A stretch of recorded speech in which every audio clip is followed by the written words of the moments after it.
নমস্কার, আমি দেবশ্রী চলে এসেছি আবার একটি নতুন ভিডিও নিয়ে। আজ কৌশিকী অমাবস্যার পুণ্যতিথিতে আমরা চলে এসেছি বীরভূমের অন্যতম সতীপীঠ কঙ্কালীতলায়। যদিও এই দিন প্রধানত তারাপীঠেই ভক্তরা ভিড় জমান, তবে কঙ্কালীতলার গুরুত্ব কিছু কম নয়।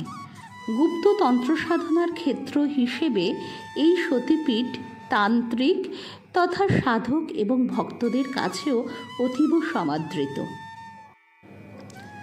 পৌরাণিক কাহিনী অনুসারে শুম্ভ নিশুম্ভ এই দুই অসুর ভাইকে বধ করার জন্য দেবী কালিকার কৃষ্ণবর্ণের কোষ থেকে অযোনিসম্ভবা দেবী কৌশিকী আবির্ভূতা হন।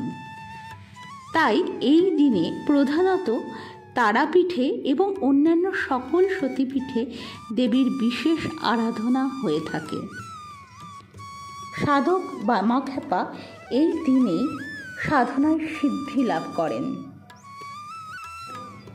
এছাড়াও হিন্দু এবং বৌদ্ধ তন্ত্র সাধনার ক্ষেত্রে এই দিনটিকে অতীব গুরুত্বপূর্ণ বলে মনে করা হয়।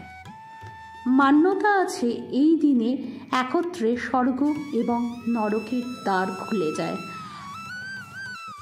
অর্থাৎ শুভ এবং অশুভ শক্তি উভয়ই অতি জাগ্রত থাকে এই দিনে। কঙ্কালীতলা যখন এসেই পড়েছি আমরা, তখন কঙ্কালীতলা এই সতীপীঠ সম্বন্ধে দু একটি কথা বলি আপনাদের কাছে। কঙ্কালীতলা দেবীর 51 পীঠের অন্যতম। এখানে দেবীর কটিদেশ বা কোমরের অংশ পড়েছিল। দেবী এখানে গর্ভাদেবী নামে প্রসিদ্ধ এবং ভৈরব রুরু নামে পূজিত হন। দেবীর মন্দির সংলগ্ন একটি কুণ্ড রয়েছে। কুণ্ডের মধ্যে কয়েকটি প্রস্তর খণ্ড আছে, যাকে সাধকরা দেবীর দেহের অংশ হিসেবে চিহ্নিত করেছেন। এই প্রস্তরখণ্ডগুলি 20 বছর অন্তর তোলা হয় এবং পূজার পরে আবার তা কুণ্ডের জলে ডুবিয়ে রাখা হয়।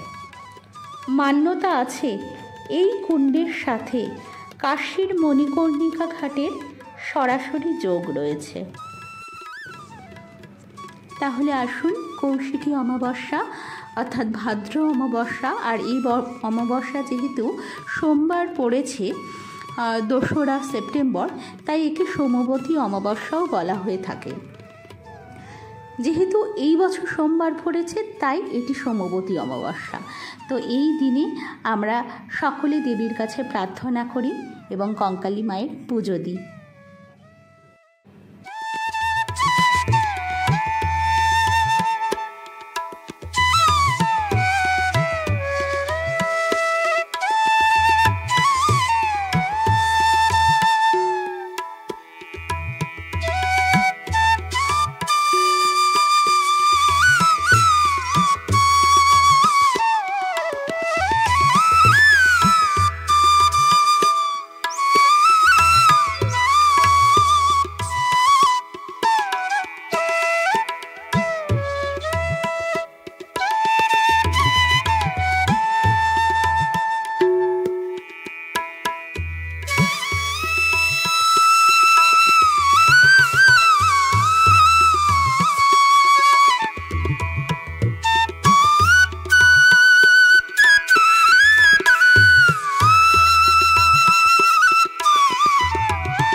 ভিডিওটি যদি আপনাদের ভালো লেগে থাকে তাহলে ভিডিওটিকে একটি লাইক করে দেবেন এবং শেয়ার করে অন্যান্যদেরও দেখার সুযোগ করে দেবেন।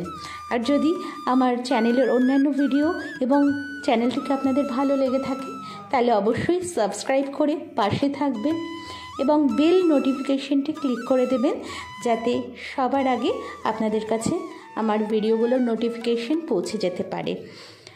আর সকলকে কৌশিকী অমাবস্যার অনেক অনেক শুভেচ্ছা ও অভিনন্দন। আপনারা সকলে খুব ভালো থাকবেন।